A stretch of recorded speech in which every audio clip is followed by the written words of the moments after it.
Boa tarde, bom dia, boa noite para quem está assistindo a gente. Estamos iniciando aqui mais um bate-papo da equipe RLM com convidados especiais. Eu sou o Thiago, zootecnista, trabalho com software RLM já há alguns anos e hoje estou com diversos convidados aqui. O João, da equipe RLM, o João, do Laboratório Exalc Lab e a Maílza, do LNCA, do doutorado da Exalc. E hoje vamos falar de um assunto muito interessante, que é fibra. Vamos tentar aqui discutir o básico sobre o uso de fibra para ruminante. Então vamos falar um pouquinho sobre análise de alimentos, aproveitando aqui o conhecimento do pessoal convidado, falar um pouco sobre como esse alimento chega para o boi, então falar um pouco de desempenho de fibra e boi, mas sempre com um foco um pouco mais prático e mais superficial, né? Fazendo a pessoa entender os conceitos, leitura de laudo e como isso reflete talvez aí em dinheiro no bolso de quem usa fibra. Então vou passar aqui a palavra para o pessoal ir se apresentando e aquecendo os motores aí para a gente fazer esse bate-papo. Então vamos lá, João. Olá pessoal, meu nome é João Pedro Ventorim, faço parte do RLM, fui aluno do professor Dante Pazanese na graduação e bom estar aqui do lado da Maílza, que tive a oportunidade de fazer alguns experimentos aí junto. Quer se apresentar, Maílza, para quem não te conhece? Olá pessoal, meu nome é Maílza, eu sou zootecnista formada pela Universidade Federal Rural de Pernambuco, com mestrado pela Unesp de Jaboticabal. Atualmente eu faço parte do Laboratório de Nutrição e Crescimento Animal, como o Thiago já me apresentou brevemente, eu sou aluna de doutorado, orientada do professor Dante. Olá pessoal, me chamo João Pedro, sou hoje colaborador no Exalc Lab, o laboratório de bromatologia da Exalc, um laboratório que tem mais de 70 anos aí de experiência na análise de forragem, e eu sou médico veterinário, formado na UEL, né, e hoje, além de ser colaborador, além de minha vida profissional no Exalc Lab, também sou mestrando ali da Exalc, com a orientação da professora Carla Bittar. João, estamos muito bem acompanhados aqui, né? Vamos falar sobre o cara que faz análise de fibra e com a pessoa que conduziu experimentos recentes aí com níveis de fibra para dieta, para Nelore e para Angus. Mas vamos chegar lá daqui a pouco. O que eu percebo, né, usando a RLM e orientando aí, desde pessoas que usam a RLM há muito tempo e pessoas novas que estão chegando, e aí, João, você faça também suas observações, não sei se você nota isso. Para começar, existe para as pessoas que estão iniciando, né, uma dúvida bem forte, que é o que é FDN, o que é uma fibra, o que é um FDN fisicamente efetivo. Aí a pessoa vai buscar um artigo, acha um tal de FDN efetivo, que não está no laudo, que não vê nas formulações. Então acho que podemos começar falando um pouco sobre isso. Você consegue perceber que o pessoal tem um pouco de dificuldade disso, João? Sim, com certeza, principalmente porque cada laudo apresenta os resultados de uma forma, né? É muito recorrente a gente receber um laudo que até a gente mesmo que já é acostumado com o programa fala, putz, como é que a gente pode tentar adaptar isso aí para inserir dentro do programa na forma que é compatível para a gente. Que vai virando uma sopinha de letra, né? FDNE, FDNFE, muito experimento em inglês que já vai invertendo as letras também, as pessoas vão gerando esse tipo de confusão. João, aí do laboratório, né, da Exalc, você percebe que o pessoal tem dificuldade até para pedir a análise do que ele quer? E é comum a pessoa chegar, mandar uma amostra para o laboratório, que é um laboratório de análise química, o DINIS, né? E pedir um FDN fisicamente efetivo, por exemplo, pode acontecer? Muito bom o seu apontamento, né? Bem comum. E se a gente fala até do conceito de fibra, ele é um pouco complicado, né? Se a gente olha histórico aí dessas determinações, desses conceitos nutricionais, a gente remete aí a mais de 2 séculos atrás e estamos batalhando ainda para melhorar esses conceitos, melhorar não só a fibra do ponto de vista químico, quanto também do ponto de vista físico, né? Então, a gente ainda tem uma confusão entre FDN, por exemplo, FDN de forragem, FDN fisicamente efetivo, né? Então, para dar um breve histórico aí do que a gente hoje entende sobre fibra, se a gente olha o conceito de fibra, ele nasceu ali principalmente na Europa. A gente tinha a ideia, primeiro, que ela era uma porção do alimento que não era digestível, né?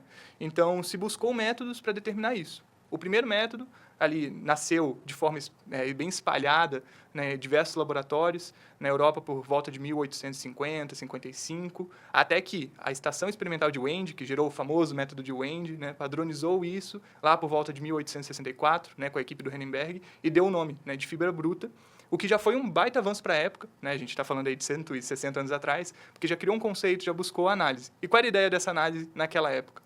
Tentar fazer o processo de digestão que um ser humano, que um animal monogástrico fazia. Então, você tem primeiro uma digestão ácida, que é no seu estômago químico ali, né, com HCl, e a gente simula isso no laboratório, e depois você tem uma digestão alcalina, né, basicamente aí que acontece no intestino. Então, se transportou isso para dentro do laboratório. Como? Eu pego minha amostra, peso, e aí eu vou lavar ela com uma solução ácida e depois eu vou lavar ela com uma solução álcali, né? Ou uma solução básica. E com isso se gerou, então, essa análise, essa padronização da fibra bruta. Qual o problema? Esse método ele nasceu aí sem ainda uma aplicação nutricional. Porque se a gente pega essa porção, ela solubiliza boa parte ou completamente a hemicelulose, que é uma fibra e a fibra mais digestível ainda por cima, e ela solubiliza 50% até mais da lignina, que é uma fibra totalmente indigestível, né? Uma porção da fibra totalmente indigestível. Então ela não serve nem para um lado nem para o outro. E aí precisou evoluir esse conceito de fibra.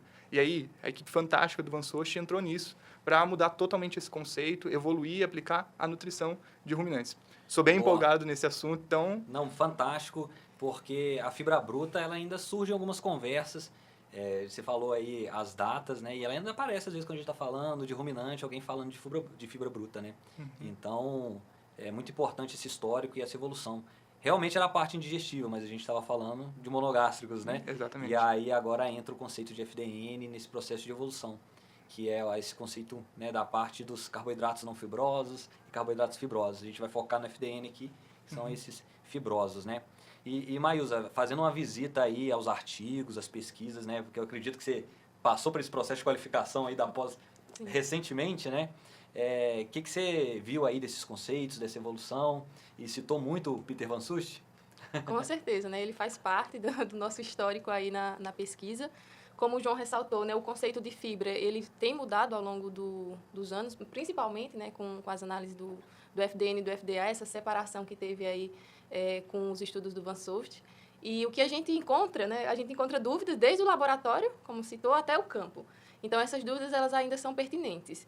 A gente tem um conceito de fibra, que ele também vem mudando, né? A gente já trabalhou com a fibra efetiva, trabalha agora com a fibra fisicamente efetiva, com a fibra, com a FDN de forragem. Então, esses conceitos também, eles ainda geram dúvidas, né, no campo. Quando você vai formular, você encontra esses 3 conceitos na literatura e tenta entender como isso se comporta no campo. Então, o que a gente tem são recomendações, hoje, de fibra, né? A gente não tem níveis travados, tipo, a recomendação é X. O que a gente tem, de fato, são recomendações com base nos trabalhos que a gente vem fazendo, com base nos trabalhos que já foram feitos, né? Então, isso traz uma base, né? Para a gente, na hora de formular, na hora de fazer as recomendações, que sejam as mais assertivas possíveis para a gente ampliar o desempenho desses animais no campo. Legal. O que você está falando é muito interessante, porque eu quero saber quanto de cálcio eu vou colocar na dieta. Então, você consegue encontrar uma equação para determinado animal, em determinada fase, ele vai te dar a recomendação. Porque isso é um nível nutricional. Isso. Mas a gente vai para a fibra, talvez a gente não esteja falando de nível nutricional, mas sim de recomendação. De recomendação, nutricional. isso mesmo. E aí, recomendação, cada um tem um, vamos falar assim. Porque a recomendação vai entrar no depende, né? Qual é a fibra, qual é o alimento, qual que é o resto da dieta. Mas assim, para a gente seguir um cronograma, eu posso usar fibra bruta para formular a dieta para um boi? E chega esse pedido lá no laboratório, João? Olha, poder não pode, né? Mas ainda chega, a gente tem alguma adesão ao termo fibra bruta aí no campo, né? E eu acho que isso foi evoluindo com muito tempo, né? Com muito estudo, com a evolução dos conceitos. A gente já tem mais de 160 anos aí de distância da fibra bruta, mas hoje o pessoal já está bem aderido ao FDN, né? Ao FDN fisicamente efetivo, FDN de forragem. Então já evoluiu bastante, sim, esse conceito. Legal, então podemos aí tirar a fibra bruta da conversa porque ela não seria um parâmetro químico interessante para o ruminante.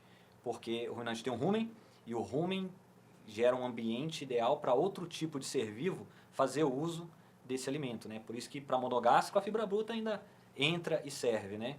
Aí tem o RLM, que é uma ferramenta para ruminante, e tem a fibra bruta lá. Porque em alguns casos a gente tem que botar ela no rótulo, né? Mesmo sendo para ruminante.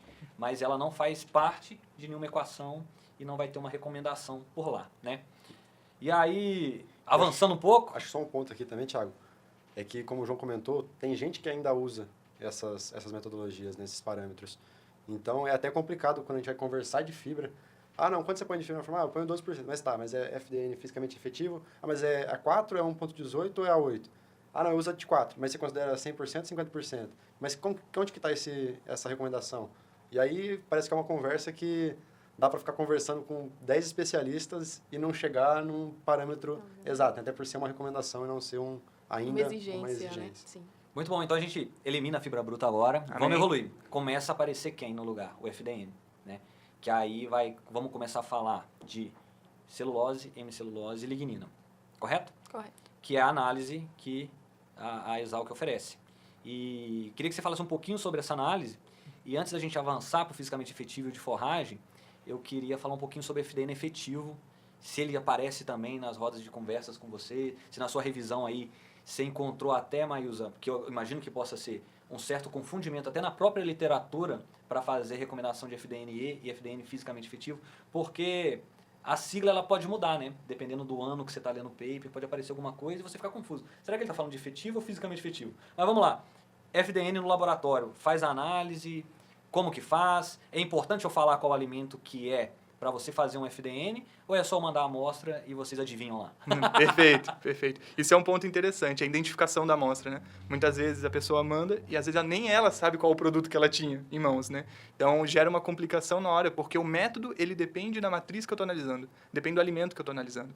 Então nem todo FDN é igual, por dois motivos. Por método, né? E aí quando eu falo de método, eu estou falando da forma de fazer a análise e também os constituintes, porque eu posso ter FDN com cinzas, FDN sem cinzas, e isso vai impactar nos resultados. E o ideal é você usar aquele que o modelo, né, o modelo de formulação foi feito para utilizar. Então, ele foi calibrado, desenvolvido, validado com um FDN específico. E aí, quando a gente fala de método analítico, aí tem bastante diferença também. Porque quando o Peter Van Soest desenvolveu o método, ele usou cadinho filtrante. E esse método foi mais desenvolvido, mais validado. Quando agora a gente parte para o desenvolvimento e a ampliação desse uso analítico, foi se surgindo adaptações, e adaptações das adaptações, e adaptações das adaptações das adaptações. E no Brasil é bom também para isso, né? Em terras tupiniquins é o que mais tem, né? Então, você mostra uma análise e alguém já olha, nossa, muito difícil, vamos ver onde eu posso mexer aqui. Né? Mas, então, a gente tem um método de cadinho, que hoje a gente fala que é o melhor possível, só que ele tem limitações de escala, é muito difícil você ampliar um laboratório bromatológico fazendo esse método. Hoje, no Exalc Lab, a gente faz, porque a gente tem esse compromisso de manter o método mais próximo possível do desenvolvimento inicial, sempre usando alfa-amilase, independente da amostra. Por quê? Identificação. Então, muitas vezes a pessoa fala que é silagem de capim, mas tinha milho lá no meio. Então, a gente sempre coloca alfa-amilase por causa disso. E a alfa-amilase, ela entra nessa análise justamente para isso, para tirar o amido da jogada, facilitar essa solubilização do amido, e aí minha análise dá um resultado mais preciso. E, além disso, né, gente, além desse método mais de referência, que é o método de cadinho, a gente tem boas adaptações, como o método Ancon, que é um equipamento, é uma marca de equipamento, que aí eu uso um saquinho em vez do cadinho, sob pressão, um equipamento muito bom. Foi se fazendo adaptações. Então, algumas pessoas, em vez de usarem esse equipamento específico usam autoclave, usam equipamentos que não ficam sob pressão. Em vez de fazer uma solução de detergente neutro, que é o que a gente faz no laboratório, usa detergente IP para fazer a análise. Então, a gente vai vendo os níveis de adaptação. E o saquinho também tem vários projetos aí, várias ideias, né? Exatamente. Mas muito interessante, então, manter-se o mais fiel possível ao padrão vai gerar uma informação naquele sentido.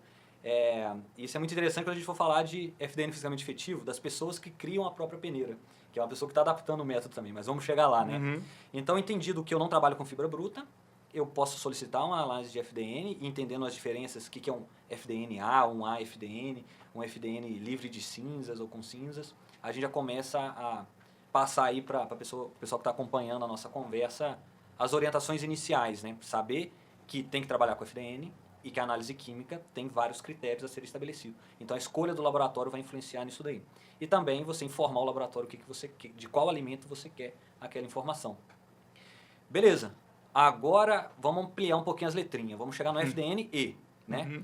Maísa, eu posso chegar lá para o João do Exalc Lab e falar, eu quero FDN-E do meu alimento.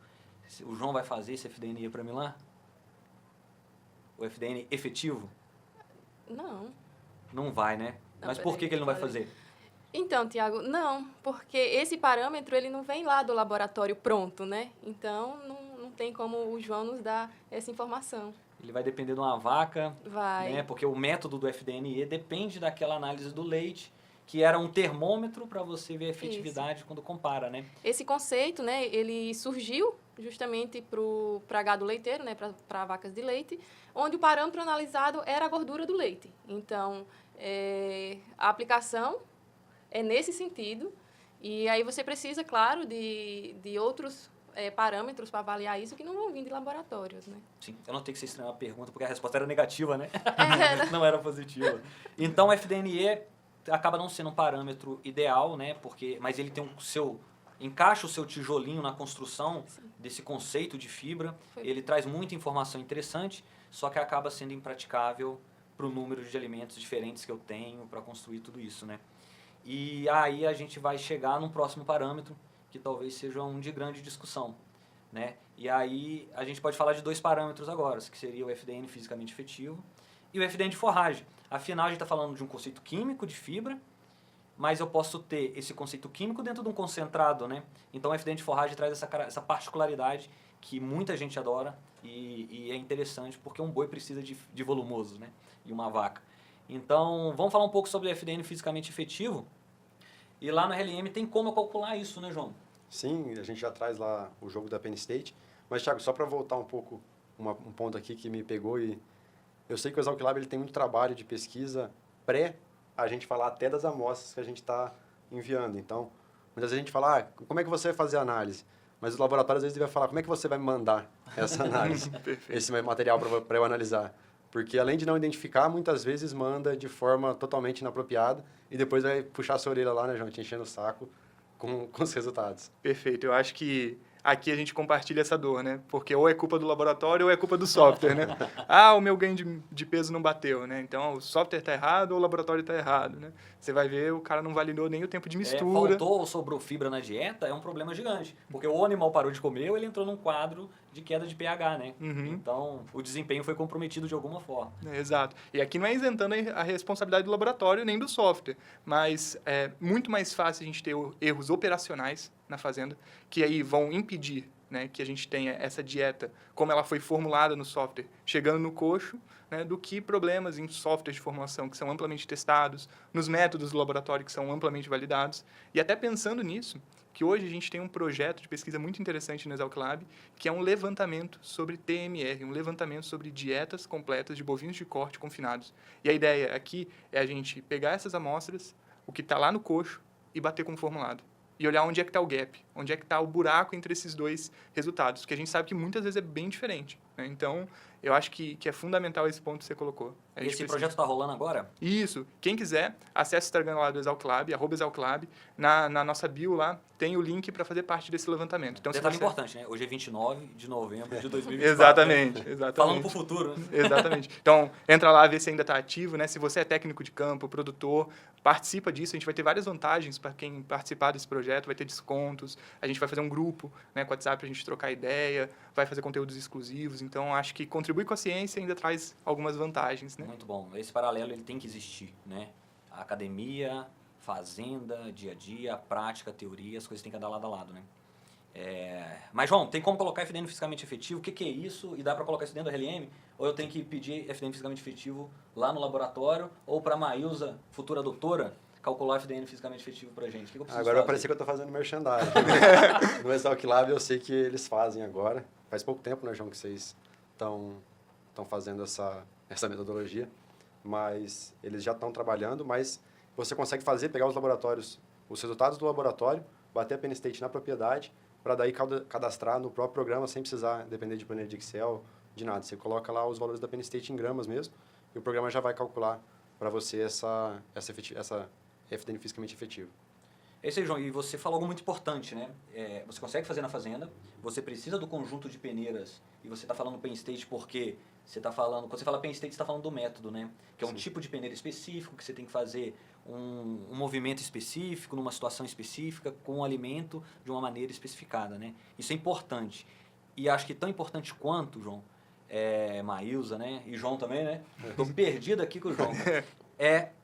A pessoa ter muito claro, eu estou fazendo na fazenda, mas eu preciso de uma informação do laboratório, que é o FDN químico. Porque ele pegar a silagem dele, o FDN de uma tabela, e aí essa tabela pode estar na internet, pode ser da própria biblioteca do RLM, não é o FDN dele.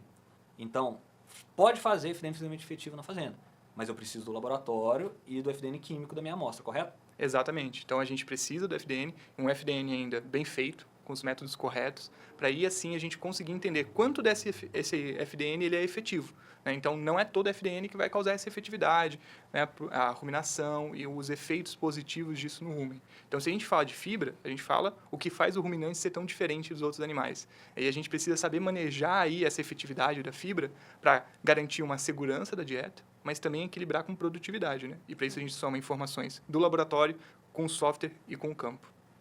Muito bom. Eu acho que eu estou falando demais, ficando velho, e muitas vezes alguém me falou alguma coisa, ou eu li em algum lugar e eu não sei a fonte. Então eu posso estar falando, com certeza eu estou falando algo que alguém falou um dia, né? Mas eu gosto muito de falar, mas a frase não é minha, tá? Que fibra é aquilo que ocupa espaço no rumen, é lentamente degradável, tem capacidade de gerar ruminação e vai diminuir a taxa de passagem. Um conceito teórico de fibra, né? Porque a gente separa, e isso talvez ajude a pessoa a entender que quando ela está falando de casca de soja, que tem 60% de FDN, ela está falando de fibra química, mas ela não está falando do conceito físico de fibra, e aquilo não vai ter um efeito de fibra. Pelo contrário, pode acelerar a taxa de passagem, pode diminuir a ruminação. Isso é muito importante. E a Penn State não vai ajudar ele nisso, né? Porque acho que a Maísa fazendo o experimento dela ali com os alimentos, passando a Penn State, já deve ter percebido isso, né, Maísa? Esse é um ponto muito importante, Tiago, porque a gente precisa conhecer os alimentos, a gente precisa conhecer a composição química dos alimentos e o perfil fermentativo desse alimento dentro do rumen. Porque o alimento ele pode ter, sim, um FDN alto, mas ele não contribui em nada em termos de efetividade, né? A fibra efetiva, aquela que faz o animal ruminar de fato. Então, conhecer a composição e o perfil fermentativo desse alimento dentro do rumen é fundamental no processo de formulação da dieta e de fornecimento dessa dieta para os animais. Você citou anteriormente, né, a questão da fibra fisicamente efetiva, e aí a gente traz a questão do pH, certo? Os animais ruminantes, eles necessitam da fibra, certo? Esses animais, eles evoluíram consumindo alimentos de baixa qualidade, né? Fibra, que a gente não pode aproveitar, mas eles podem aproveitar. Quando a gente fala de FDN aqui, a gente está falando da celulose, da hemicelulose e da lignina. Então, esses animais, em mutualismo ali, né, com os micro-organismos do rumen, eles conseguem quebrar essas ligações que nós não conseguimos, né? E isso é uma grande vantagem, né? Então, o animal, ele consegue aproveitar um alimento e consegue dar para a gente, né, um alimento nobre, no caso, que é o leite, que é a carne. E quando a gente tira esse animal do ambiente natural dele, né, um animal que está a pasto, quando a gente leva esse animal para o confinamento, então ele depende totalmente do nosso manejo ali diário para fornecer alimento para ele, a gente tem sim que se preocupar com a fibra. Então, é muito importante essa questão, e não só se preocupar com a fibra, com a qualidade dessa fibra, né? Então, a gente precisa estudar um pouquinho, pegar lá os laudos do Exalc Lab, estudar o tipo de alimento, que tipo de fibra que eu vou usar, qual o perfil fermentativo dessa fibra, e aí sim a gente começa o processo de tomada de decisão de fato, como utilizar, como que eu vou formular, o que é que eu espero do desempenho desses animais. Então, é um conjunto de informações que a gente vai pegando ali, pontinho a pontinho, até chegar no desempenho que a gente quer, até chegar no desempenho esperado. Essa é a complexidade da fibra Sim. e por isso que ela é tão viciante para quem se envolve, né? Porque a gente já descartou alguns conceitos que não deram certo no passado, então a gente não usa mais, e a gente chegou no FDN fisicamente efetivo, que a gente estava quase falando, esse é o top. Agora a gente já começa a descartar ele também, aparentemente, porque, Maísa, bagaço de cana é igual uma silagem de milho bem feitinha na Penn State ali, os dois vão ter o mesmo perfil fermentativo dentro do rumen, posso colocar 40% dos dois na dieta que está tudo bem? Eles são bem diferentes, Tiago. Então, o perfil fermentativo do alimento ele é totalmente diferente. E a gente precisa voltar um pouquinho no campo, na verdade, né, quando a gente vai falar de fibra fisicamente efetiva. Porque o momento da colheita, por exemplo, afeta a efetividade dessa fibra. O tempo de colheita, por exemplo, uma silagem de milho, se você perde a janela de colheita ali, você acaba afetando o processamento dessa silagem. Então, você pode ter partículas menores ou partículas maiores, que acaba aí interferindo na efetividade da fibra. Quando a gente faz esse comparativo, por exemplo, de silagem de milho e cana, a silagem de milho é um alimento que tem um bom valor nutricional, né? Tem um NDT bem alto comparado à cana, porque a cana ela tem mais...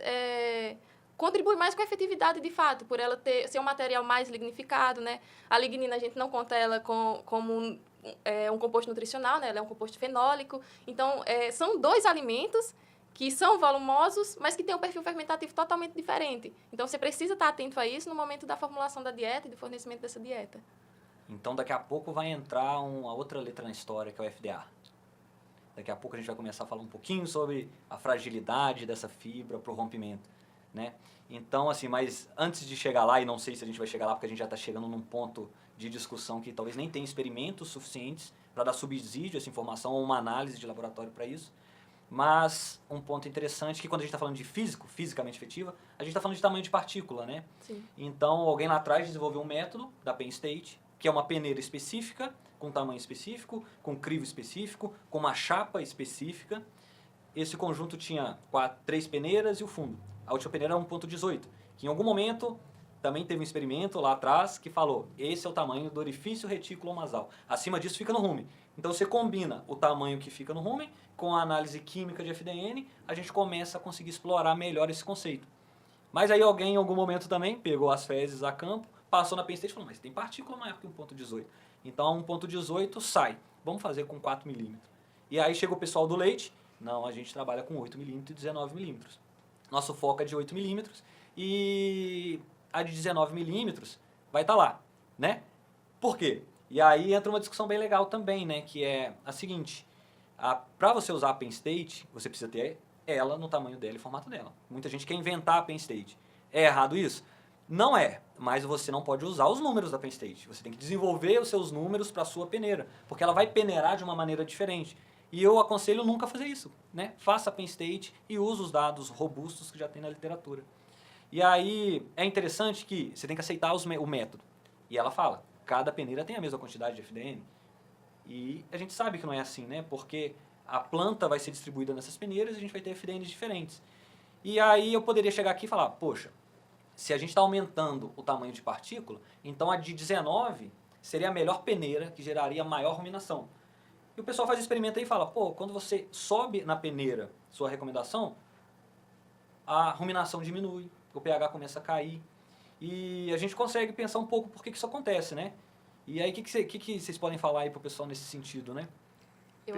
Pode. Será que tem um fator que a gente está esquecendo nessa história? Olha, é um conjunto de fatores, né? A gente tem que observar tudo, desde o campo até o animal lá no confinamento. A gente não pode esquecer que são animais e que eles conseguem fazer uma seleção além do alimento que eles querem consumir. Então, a gente tem que olhar como que essa silagem, por exemplo, foi moída, né, foi cortada, processo ali de ensilagem, processo de mistura, que também é importante, você não pode esquecer de uma mistura. A mistura ela tem que ser o mais homogêneo possível, que represente a sua dieta, porque senão você, de fato, está formulando uma dieta e está fornecendo outra. Além da mistura, a mistura ela já ajuda nesse processo de seleção, né, quando você faz o mais homogêneo possível, você impede ali que o animal faça essa seleção, mas se a partícula for muito grande, não tem como. De fato, o animal ele vai selecionar. Ele vai ali procurar o milho, ele vai procurar o concentrado e vai deixando essa fibra no coxo. Então, o tamanho da partícula, ele tem que ser o mais ideal possível ali. Não pode estar tudo em 19, porque aí você começa o processo de seleção contra a fibra, né? Aí entra uma frase que alguém me falou em algum momento também, né? Eu acho que eu não inventei isso, não. Para ser efetivo, tem que chegar no rumen. Tem que chegar no rumen. Tem que comer, né? Não basta estar na peneira, né? Não basta estar na peneira, ele tem que comer. Ô, Maílson, mas um ponto interessante foi o resultado que a gente encontrou com os Nelores, trabalhando com diferentes níveis de fibra e desafiando esses animais.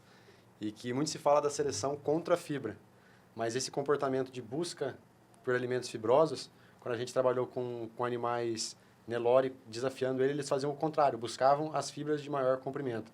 Você podia dar uma palhinha pro pessoal? Isso. Esse foi um dos experimentos que a gente conduziu no laboratório. E o que a gente observou foi que animais que estavam recebendo dieta com baixos níveis de FDN de forragem, porque o conceito que a gente usa no laboratório é FDN de forragem, a gente observou que eles selecionavam a favor da fibra. Então, os animais iam no coxo e procuravam fibra. Então, a gente fez um projeto de passar a Penn State, né, fazer a Penn State do ofertado e das sobras, e a gente observou esse comportamento. De fato, os animais em confinamento, que estão recebendo baixos níveis de fibra, a fibra que tiver ali, eles vão querer procurar de todo jeito. Então, nós trabalhamos com 2 níveis de fibra, 7% de FDN e 12% de FDN, e esse comportamento a gente observou nos animais que estavam com menor nível de fibra. Então, o animal, de fato, ele procura fibra. Ele sente a necessidade da fibra. Você está falando de Nelore. De Nelore, de animais Nelore. Do zebu. Do zebu.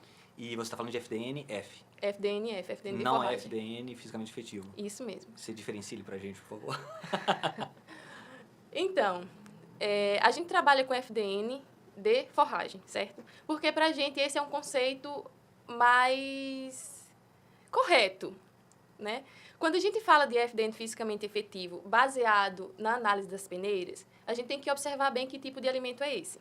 Por exemplo, a gente pode ter uma polpa cítrica, certo? Que ela vai ficar retida no tamanho de uma peneira, que é considerado efetivo. No entanto, esse alimento ele não é efetivo, né? O perfil fermentativo desse alimento é totalmente diferente de uma fibra, certo? Baseado no conceito de FDN fisicamente efetivo e algumas fragilidades que a gente acaba encontrando, por exemplo, essa que eu acabei de citar, a gente opta por trabalhar com FDN de forragem. Quando eu estabeleço FDN de forragem, por exemplo, eu estou trabalhando com silagem de milho, certo? Vou incluir 12% de FDN de forragem na minha dieta.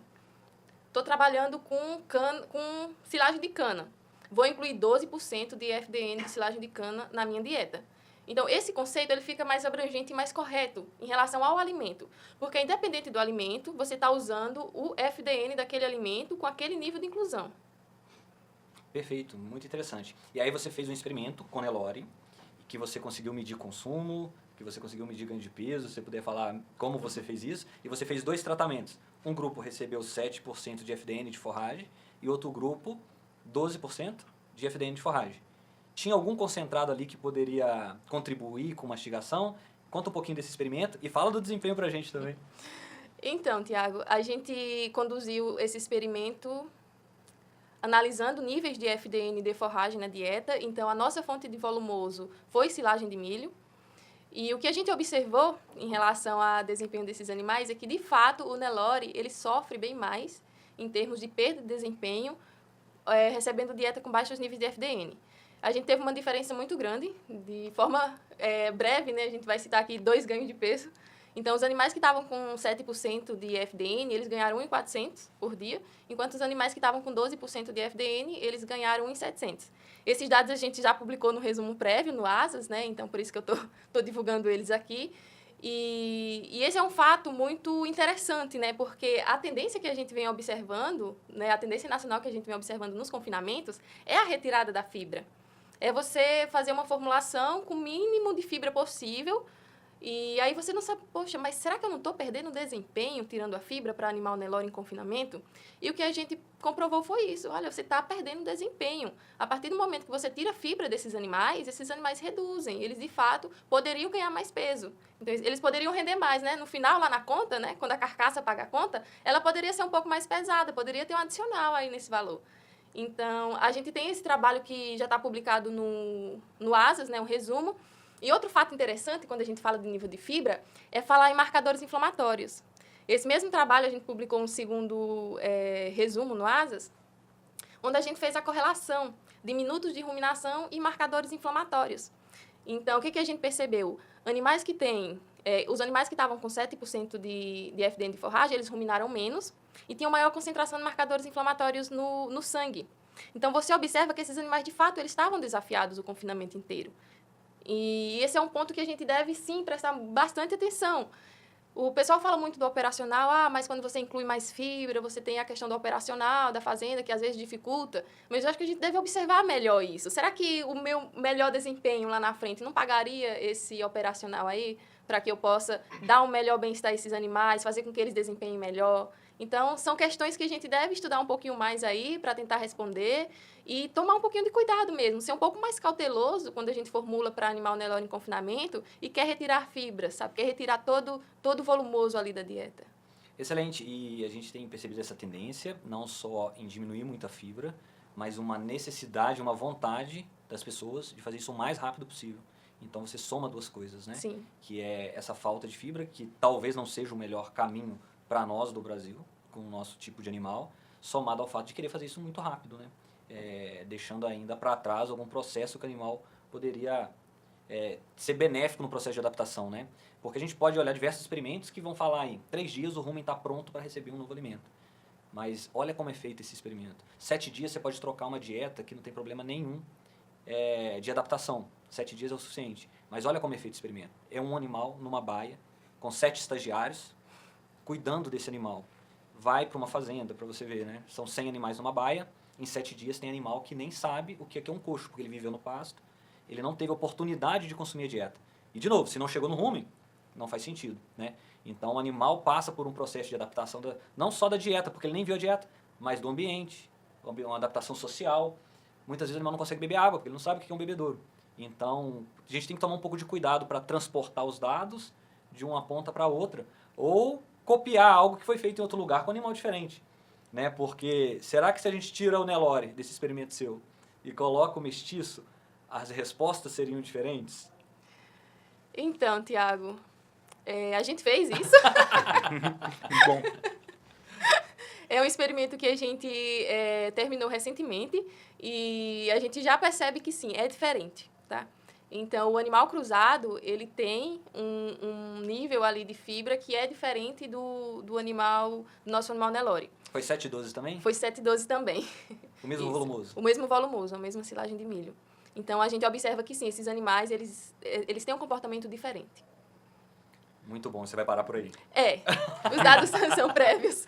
Excelente. Mas, só um ponto que você foi observado também esse comportamento seletivo a favor da fibra nesses animais? Ou não houve um efeito tão acentuado nos animais 7% buscando essa fração fibrosa? Vamos tentar tirar alguma coisa, né, João? Vamos ver se ela fala, né? Vamos ver. Não, mas nesses animais cruzados, de fato, a gente acabou de terminar o experimento, então os dados eles precisam ainda ser analisados para a gente tirar uma conclusão. Não vamos conseguir uma Vou aproveitar a oportunidade de mandar um grande abraço pro nosso orientador, do Claro. Antilana, né? Idealizador do RLM, de Sim. todos esses experimentos com fibra. Tem vários experimentos interessantes que ele já conduziu nesse sentido.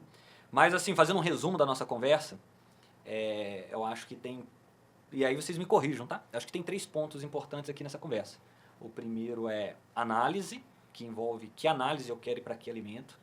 Um segundo ponto é o método, que seja o método feito em laboratório ou seja o método empregado na fazenda, porque a pessoa fala de método só para o laboratório, mas ele tem que seguir uma metodologia para fazer a pen state, para coletar uma amostra, para enviar uma amostra, né? Não é a mesma coisa você enviar uma amostra de um volumoso seco ou de um volumoso úmido, né? Então a pessoa tem que seguir um método, né, João?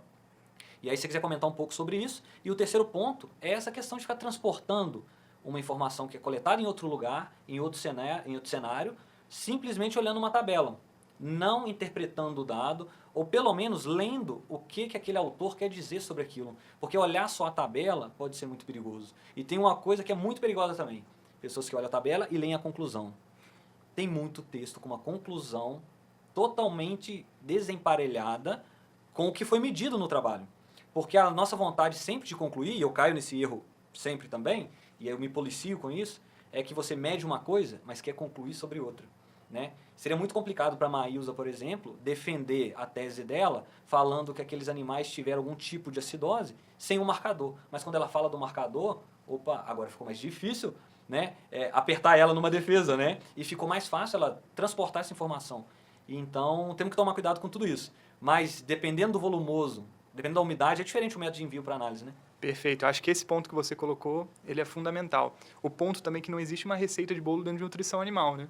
Então, a gente tem que tomar cuidado, que muitas vezes a gente transporta uma informação porque deu resultado em uma região, com algum nutricionista que é especialista, que atende muitos animais, mas será que naquela região, naquela situação, isso vai funcionar da mesma forma? Por exemplo, a Maílza, eu não perguntei qual que é a dieta. Ela pode estar falando aqui de milho moído. Ou ela está contando uma história sobre milho grão úmido, a gente não sabe. E isso tudo vai estar num trabalho em breve, né, pra gente ler. Já está em alguns resumos. Sim. Mas isso tudo que vai te ajudar a contar a história, né? Não dá pra a pessoa vir aqui e falar, galera, vamos subir 12% de forragem nos confinamentos do Brasil. Não é isso que a gente está falando. A gente está falando e questionando sempre tudo. Então, seja crítico, né? E eu acho que um laboratório crítico, né, é importante nesse sentido. Exatamente. Eu acho que a habilidade de se criticar e auto-melhorar é o fundamental dentro da ciência. Então, a gente pega o dado da Maílza, um dado extremamente prático, extremamente aplicável, mas a gente ainda tem que olhar qual é a dieta, qual é a situação, qual é o tipo de gado que ela estava trabalhando. E com isso e com a ampliação desses experimentos que a gente vai alcançando mais resultados e aí a gente consegue aplicar em larga escala, né? Falando também aí da parte de envio de amostra, eu e o João também trabalhamos muito nessa parte, aí rodamos experimentos juntos para falar que, dependendo da amostra, a gente tem um método de envio específico. O mais importante de todos, não seque a amostra em air fry, nesses equipamentos da determinação de matéria seca para enviar para o laboratório. Quando a gente trabalha com um laboratório, a gente trabalha com uma estufa que fica numa temperatura específica, 55, 60 graus, numa condição controlada. Se eu seco no air fry para enviar para o laboratório para fazer análise bromatológica, eu altero completamente a química dessa amostra. Então, os resultados que você vai ter do laboratório não significam que você tem em campo.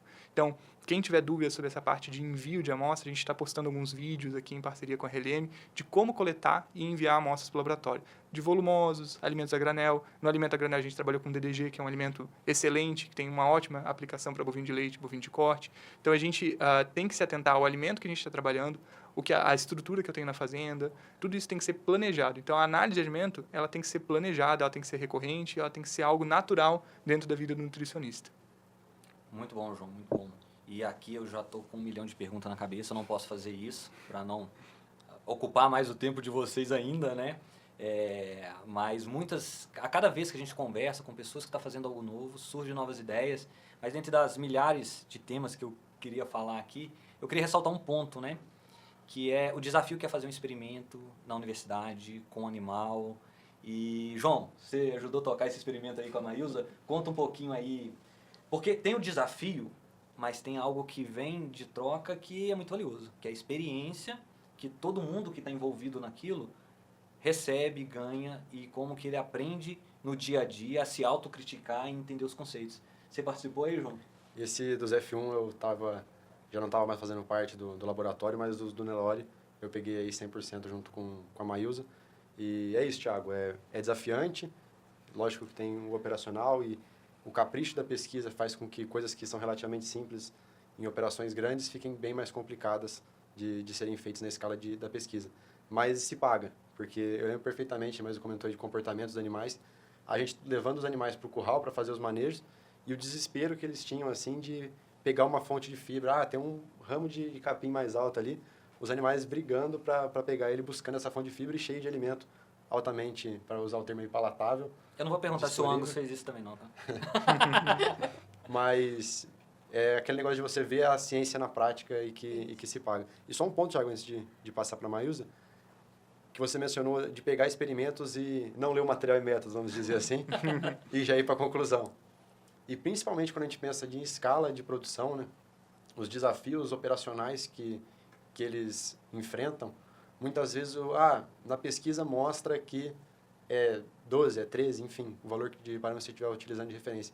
Mas na pesquisa a gente estava lá, todo dia pesando com balança de extrema precisão, carregando ingrediente por ingrediente, tomando todo o cuidado possível, e muitas vezes no campo, principalmente que a gente vê aqui no nosso país, é que não é isso que acontece. Então temos que ter sempre mais uma ressalva da vivência para, vamos deixar uma margem aqui de segurança para o que o operacional não puder. João, lembrei outra frase, cobrir. que com certeza não foi eu que, né?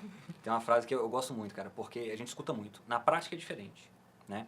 E aí um dia alguém, né, respondeu dessa maneira.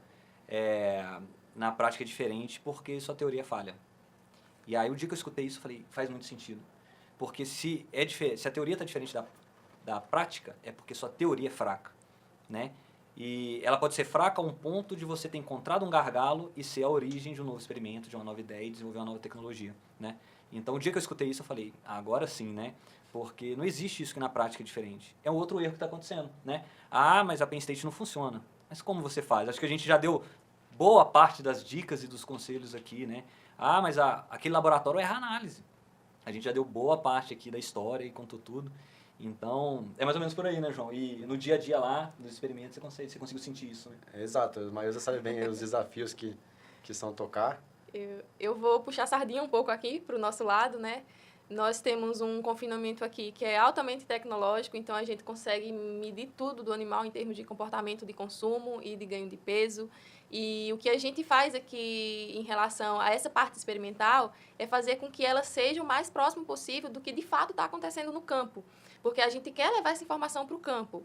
E isso a nossa estrutura aqui nos possibilita. Então, isso é um fator que nos alegra muito em relação aos nossos dados, porque a gente trabalhou de fato como se estivesse no campo. Tipo, o produtor ele tem essa condição e as nossas condições eram similares. Apesar de ser um confinamento experimental, que a gente acaba tendo, né, controle ali de algumas variáveis, mas ele se aproxima muito do que acontece no dia a dia no campo. Então, o nosso dia a dia, em termos de pesar ingrediente por ingrediente, de fornecimento de trato, de ronda sanitária, tudo o que acontece no dia a dia do confinamento é o nosso dia a dia no nosso confinamento experimental, para que a gente possa, sim, coletar um dado que seja verídico e que se aproxime o máximo possível do que está acontecendo no campo, porque essa informação a gente vai levar para lá, vai levar para o produtor, vai tentar disseminar o máximo máximo possível que a gente puder o que está sendo feito aqui em prol, né, do desempenho desses animais, do aumento da nossa produtividade. Excelente. Preciso finalizar. Eu queria que cada um deixasse uma mensagem final e, ao final dessa mensagem, respondesse uma pergunta. Não pode fugir, tem que falar. Se fosse para escolher um parâmetro de fibra, já que a gente discutiu tudo isso, para formular uma dieta, para corte ou para leite, tem que escolher um parâmetro só. Não pode fugir. Você escolheria qual? Vou começar aqui com o João. Ih, não dá pra passar bola, não. Não, mas se eu tiver que deixar uma mensagem aqui, eu acho que é medir para gerenciar. Né? A gente só consegue gerenciar, controlar, se a gente tiver o dado. E aí, se a gente fala de nutrição de precisão, é sobre o animal, é sobre o operacional, sobre os alimentos também, né? E se eu tiver que usar um parâmetro, né, de fibra aí, eu acho que eu fico dividido aí entre FDN de forragem e FDN fisicamente efetivo. Só 50%, cara. Acho que a gente tem ainda que evoluir, testar mais, ter mais literatura. Parece que a gente pesquisa muito, mas ainda falta muito dado para a gente já cravar aí qual vai ser o melhor método, né? Excelente. Eu vou pegar a frase do João, né? Mas eu acho que a gente tem que medir tudo, avaliar tudo para que a gente possa ter todos esses dados. Desde o plantio lá do seu milho, que vai virar silagem, as cargas de ingredientes que você recebe, como você vai formular essa dieta, como que você vai fornecer essa dieta, qual está sendo o comportamento dos animais no dia a dia, como está sendo o consumo. Então, você tem que medir tudo a toda hora para você tentar chegar no ponto ali que você diz, não, de fato, esse foi o meu desempenho, porque eu consegui chegar o mais próximo possível, não da perfeição, né, mas o mais próximo possível ali de dar as condições para o animal desempenhar. Porque para ele desempenhar, a gente precisa dar condições para que ele faça isso. E o meu parâmetro vai ser FDN de forragem, né? Não tem como. Será esse parâmetro que eu irei utilizar, com certeza. Eu também tenho que responder, Thiago? Achei que eu ia escapar. Vamos lá, vamos começar pelo mais simples. Então, uma mensagem, eu acho que seria principalmente as fontes de fibra, que são dessa nossa conversa, que são os volumosos, na maioria dos casos, principalmente se for usar FDN de forragem. Eles são altamente heterogêneos, então tem que fazer uma análise dele, principalmente quando você põe o fator método de conservação, seja em silagem, seja afinação, que pode comprometer a bromatologia dele. Então, tem que fazer a mensuração do que você está utilizando, tem que tomar os cuidados na hora de enviar, para você não estar mandando uma coisa para o laboratório e o laboratório recebendo outra, que daí perde totalmente o sentido da análise.